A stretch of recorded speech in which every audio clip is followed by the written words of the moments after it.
প্রিয় দর্শক, সফল মানুষের জীবনের গল্প নিয়ে চ্যানেল আইয়ের এই আয়োজন স্বপ্নজয়ী। এই অনুষ্ঠানের প্রতিটি পর্বে আছি আমি শারমিন সেলিম তুলি। আমার সাথে অতিথি আছেন স্বপ্নজয়ী কাজী সাইফুল। প্রথমেই আপনার কাছে আমার প্রশ্ন, আমি একটু আপনার ছোটবেলায় যেতে চাই। আপনার ছোটবেলার স্বপ্ন কেমন ছিল? ছোটোবেলার স্বপ্নটা আসলে ডিপেন্ড করে তখনকার সময় অনুসারে। স্বপ্ন আসলে ছিল ছোটোবেলায় ঢাকা ইউনিভার্সিটি পড়বো, এটা টার্গেট ছিল লাইফে। সবসময় চিন্তা করছি বাংলাদেশের বেস্ট হকি প্লেয়ার হবো আর ঢাকা ইউনিভার্সিটি পড়বো, এটা ছিল ছোটোবেলার স্বপ্ন। তারপর আস্তে আস্তে বিবর্তন হয়েছে স্বপ্ন। যখন আমি কলেজে পড়ি তখন স্বপ্ন হয়েছে লিওর প্রেসিডেন্ট হব। যখন ইউনিভার্সিটি পড়ি তখন চিন্তা করেছে লিও ডিস্ট্রিক্ট প্রেসিডেন্ট হয়েছি, মাল্টিপল প্রেসিডেন্ট হয়েছি, সারা বাংলাদেশের লায়ন্সের নেতৃত্ব দেব। আমি আমার স্বপ্নের মধ্যেই আছি। আজকের দিনে আপনার কি মনে হয়, আপনার স্বপ্ন কি সফল হয়েছে? স্বপ্ন তো মৃত্যু পর্যন্ত থাকবে। মানুষ যত বাঁচবে তত বেশি স্বপ্ন দেখবে। স্বপ্নটা এমন একটা জিনিস, সেটা কখনো শেষ হয় না। হ্যাঁ, আমি লায়ন্সের এখন জিএমটি এরিয়া লিডার। আশা করি আরও বড় স্বপ্ন আছে লায়ন্স নিয়ে। আর বাংলাদেশ হকি ফেডারেশনে ভাইস প্রেসিডেন্ট, স্বপ্ন চলছে। আমি আরও ড্রিম দেখছি, আরও দেখবো, কারণ আমি জেগে স্বপ্ন দেখি যেটা আমি সাকসেস হতে পারবো। আপনার প্রথম প্রতিষ্ঠান বা প্রথম ব্যবসা যখন সাকসেস হয়েছে তখন আপনার অনুভূতিটা কেমন ছিল? আসলে ঢাকা ইউনিভার্সিটিতে পাশ করে বেরোয়ার পর থেকে যখন বাবার সাথে ব্যবসা করতে শিখেছি, বাবাই আমাকে শিখেছে ব্যবসা, কারণ আমার জীবনের সব অংশটাই বাবা আসলে জড়িত। যখন ব্যবসা করে সাকসেস হতে যাচ্ছি, কাস্টমসে ব্যবসা শুরু করেছি এবং খুব ভালো করেছি, তখন মনে হচ্ছে যে পৃথিবীতে আমার চেয়ে সুখী মানুষ আর কেউ নাই। Is one kind of feelings আর কি, মিরাকেল অফ লাইফ। ব্যবসা করতে গিয়ে আমি এটা অনুভূতি পেয়েছি। আর সবচেয়ে ভালো লেগেছে যে আমার বাবাকে আমি দেখাতে পেরেছি যে আমি আসলে একজন ভালো ব্যবসায়ী হতে যাচ্ছি। আপনার শুরু থেকে এই পর্যন্ত আপনার জার্নিটা যদি আমাদেরকে একটু বলেন। আমার জন্মর পর থেকে আমার বড় হওয়া পুরান ঢাকায়, সেখানে আসলে খেলাধুলা, রাজনীতি সবার সাথে রিলেটেড ছিলাম। তো পড়াশোনার পাশাপাশি যখন আমি স্কুলে পড়ি তখন হকি খেলতাম, হকি প্লেয়ার ছিলাম। সাথে সাথে অন্যান্য সামাজিক সংগঠনের সাথে জড়িত হতাম। লিওর সাথে জড়িত করলো বাবা, পলিটিক্স থেকে দূরে রাখার জন্য। বাবা চেষ্টা করেছে যেন আমি পলিটিক্স থেকে দূরে থেকে সামাজিক পলিটিক্সে যাই, সেজন্য লিও ক্লাবের মেম্বার হয়েছি। তারপরে লিওর আস্তে আস্তে লিও ডিস্ট্রিক্ট প্রেসিডেন্ট হয়েছি। সারা বাংলাদেশে লিও মাল্টিপল জেলা করেছি। এই যে যুবকদেরকে নিয়ে একত্রিত তাদের লিডার হতে পেরেছি, এটা অনেক বড় একটা পাওয়া আমার জীবনে। তারপর আস্তে আস্তে লায়ন্সে এসেছি। লায়ন্সে এসে আমি লায়ন্সে ক্যাবিনেট সেক্রেটারি হয়েছি, লিও ক্লাব চেয়ারম্যান হয়েছি, রিজন চেয়ারম্যান হেডকোয়ার্টার হয়েছি, তারপরে গভর্নর হয়েছি, এখন এরিয়া লিডার হলাম। আরও অনেক দূর দেখব। এটা হচ্ছে আমার লায়ন্সের জার্নি। আর ব্যবসার জার্নি হচ্ছে কি, আমি বাবার সাথে সাথে ব্যবসা শিখেছি। তারপরে আমার নিজের প্রতিষ্ঠান করেছি, করোনা অ্যাসোসিয়েট। তারপরে ওখানে আমি ঢাকা কাস্টমার এজেন্ট অ্যাসোসিয়েশনের দপ্তর সম্পাদক হয়েছি। কাস্টমসের ট্রেনিং নিয়েছি বিভিন্ন জায়গা থেকে। তারপরে আবার নতুন একটা ব্যবসা আমি শুরু করেছি ল্যান্ডের, মিড টাউন ডেভেলপার্স, সেটাও ভালো করছি। তা আমার মনে হচ্ছে যে যা ধরছি মনে হচ্ছে সবই স্বর্ণ হয়ে যাচ্ছে। ভালো লাগছে। আর আমার ওয়াইফও ব্যবসা চাকরি করতেন ইবিএলে, এখন সে কানাডাতে আছেন। আমরা বলছি যে আপনি স্বপ্নজয়ী। আপনার চোখে আপনার মূল্যায়নটা আমরা একটু জানতে চাচ্ছি। আমার মূল্যায়ন, I M a man of dreaming. আমি জেগে স্বপ্ন দেখি যেটা আমি সাকসেস হতে পারবো। স্বপ্ন দেখে যাচ্ছি। বিগত জীবনে যা করেছি আলহামদুলিল্লাহ ভালো করেছি। ভবিষ্যতে ইনশাল্লাহ আরও ভালো কিছু হবে এবং আরও অনেক উপরে যেতে পারবো। আমি বিশ্বাস করি যেহেতু আমার মা বাবা দাদা দাদি ওদের দোয়া আমার পিছনে আছে, আমি আসলে ভালো কিছু করব। ধরুন আপনি একজন নতুন উদ্যোক্তা, এই সময়ে আপনি কোন স্বপ্নটি বাস্তবায়ন করবেন?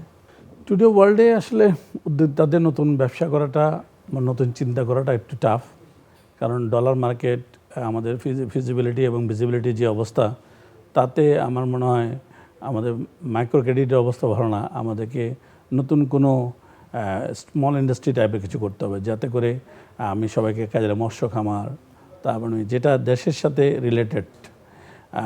আমি যেহেতু নতুন উদ্যোক্তা হিসেবে আমি অলরেডি ল্যান্ডের একটা ব্যবসা শুরু করেছি, ডেভেলপার্স, পূর্বাচলের পাশে। আমি এই ধরনের কিছু ক্রিয়েশন বিশ্বাস করি করা উচিত আর কি সবার। আমরা মনে করি যে আপনার সামনে আরও অনেক সময় আছে, তা আপনার ভবিষ্যৎ পরিকল্পনাগুলো আমরা একটু জানতে চাচ্ছি। আমি এমন একটা সংগঠনের সাথে বিলংস করি, এমন একটা সোসাইটির সাথে বিলংস করি, আমি যদি আমার পরিকল্পনাগুলো বলে দিই আমার জন্যই প্রবলেম হবে। আমার স্বপ্নটা আমার মধ্যে থাক না, আমি দেখবেন আপনি ভবিষ্যতে আবার দেখবেন আরো আচ্ছা, নতুন আমরা একটু আপনার বিজনেসের ক্ষেত্রে একটু আপনার পরিকল্পনাগুলো জানতে চাচ্ছি, যাতে আমাদের দর্শকরা অনুপ্রাণিত হয়। বিজনেসের ক্ষেত্রে হচ্ছে গিয়ে আমি আমার যে ল্যান্ড ডেভেলপার কোম্পানিটা শুরু করেছি মিড টাউন, প্রায় 250 বিঘা নিয়ে, সেটাকে আসলে আমরা প্রায় অনেকগুলো ল্যান্ড বিক্রি করেছি, সেটাকে আমরা ডেভেলপ করব এবং সেই ডেভেলপটা করে আমি চেষ্টা করব খুব তাড়াতাড়ি আমার যে যারা ল্যান্ড ওনার হয়েছেন তাদেরকে সেটা বুঝিয়ে দেওয়ার জন্য, একটা মডার্ন সিটি করার জন্য। সেটা আমরা করার জন্য কাজ করছি। 2025 সালের মধ্যে আমরা সবাইকে হ্যান্ডওভার করে দেব এবং 26-এ তারা ওখানে বাড়ি করতে পারবে। এবং যাতায়াত ব্যবস্থা এখন যেহেতু পূর্বাঞ্চলের পাশে, জায়গাটা তো অনেক ইজি অ্যাক্সেস, বাণিজ্য মেলা থেকে মাত্র 5 কিলোমিটার্স। তো অতএব এটা নিয়ে আমার এখন স্বপ্ন যে এটাকে কীভাবে ডেভেলপ করা যায়, মানুষকে ল্যান্ডটা খুব সুন্দর করে বুঝে দেওয়া এবং একটা সুন্দর আবাসন প্রকল্প, পাশাপাশি সেখানে একটি হসপিটাল করা আমার লায়ন্স ক্লাব ইন্টারন্যাশনালের পক্ষ থেকে, যেন মানবতার সেবা আমরা কাজ করতে পারি। এটা হচ্ছে আপাতত আমার স্বপ্ন এবং সেভাবে কাজ করে যাচ্ছি। আপনার এই দীর্ঘ জার্নিতে আপনি কি কোনো প্রতিকূল পরিবেশের মোকাবেলা হয়েছিলেন? কখনো ব্যবসা আপস থাকবে, কখনো ডাউন থাকবে, আপনাকে ধৈর্য রাখতে হবে। ধৈর্য রাখলে আপনাকে সাকসেস হতে পারবেন, কারণ ধৈর্য আপনাকে অনেক কিছু দিবে। আর সবচেয়ে কথা হচ্ছে কি আপনি আপনারটা আপনার মধ্যে রাখতে হবে। ধরেন আপনার ব্যবসায়িক প্রবলেম, সেটা আপনার মধ্যে রাখতে হবে। আপনি যদি এটা সবাইকে প্রকাশ করেন তাহলে এটা কখনো আপনি এটাকে দূর করতে পারবেন না। আমি চেষ্টা করেছি আমার যে মানসিক চিন্তাভাবনা, বিচক্ষণতা, সেটার মাধ্যমে কিভাবে ব্যবসাকে বিভিন্ন প্রতিকূলতা থেকে উদ্ধার করে এবং যাওয়া। আমার জীবনেও ব্যবসায়িক অ্যাক্সিডেন্ট আছে, আবার সেটাকে আমি উদ্ধার করেছি। একটা অ্যাক্সিডেন্ট, এমন একটা অ্যাক্সিডেন্ট হয়েছে যেটা আমাকে 2 বছর আমাকে অনেক পিছনে ফেলে দিয়েছে ব্যবসা। তারপরে আমার মানুষের দিয়ে আমি সেটা টেক ওভার করেছি। আর দ্বিতীয় কথা হচ্ছে আমার যে সমস্যাটা ছিল সেটার সাথে আমি যেহেতু ঢাকা বিশ্ববিদ্যালয়ে পড়েছি, আমার যে কাস্টমসের রিলেটেড ব্যবসাটা ম্যাক্সিমাম লোকে ওখান থেকে পাশ করা, যার কারণে ওই সেক্টরের লোকজন আমাকে খুব হেল্প করেছে আমাকে সেখান থেকে উদ্ধার হতে। এবং মাশাআল্লাহ আমি 2 বছরের মধ্যে রিকভার হয়ে এখন আবার পূর্ণোদ্যমে ভালো ব্যবসা করে যাচ্ছি। আমরা জানি যে আপনি লিউ এবং লায়ন্সের সাথে জড়িত ছিলেন। আপনি এই জায়গাটায় কোন অনুপ্রেরণা থেকে এসেছেন? আপনি তো আগেই বললাম যে আমার লাইফের সব কিছু অনুপ্রেরণার পিছনে আমার বাবা। পৃথিবীর এর চেয়ে বড় অনুপ্রেরণা আমার জীবনে নাই। বাবা আমার শক্তি, বাবা আমার এনার্জি, বাবা আমার স্পিরিট। বাবা লায়ন্স ক্লাব করতেন, আমরা ছোটোবেলায় লিও দেখতাম। আমি যখন ক্লাস 10-এ পড়ি তখন বাবা আমাকে লিওতে জয়েন করেছে, যেহেতু জাতীয় কোনো রাজনীতির সাথে জড়িত না হয় আমি যেন সামাজিক আন্দোলনের সাথে যাই। তো এই আগারগে হেডকোয়ার্টারে নিয়ে সেখানে উনি আমাকে লিওর মেম্বার করেছেন এবং বাবার ক্লাব মিড টাউনের মাধ্যমে আমি এসেছি। আমার জীবনের প্রতিটা অংশের সাথে আমার মা বাবা অনেক বেশি রিলেটেড। ওনারা আমার সব কিছুই, ওনারা যা চিন্তা করেন, যা ভাবেন, আমি সেটার সাথেই চলি আর কি। ভবিষ্যতে যারা উদ্যোক্তা হতে চায় তাদের জন্য আপনার পরামর্শটা একটু জানতে চাচ্ছি।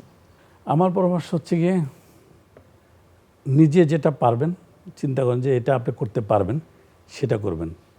আর পড়াশোনা করে ওটার উপরে আগে পড়াশোনা করবেন, তারপরে সেটা উদ্যোক্তা হবেন।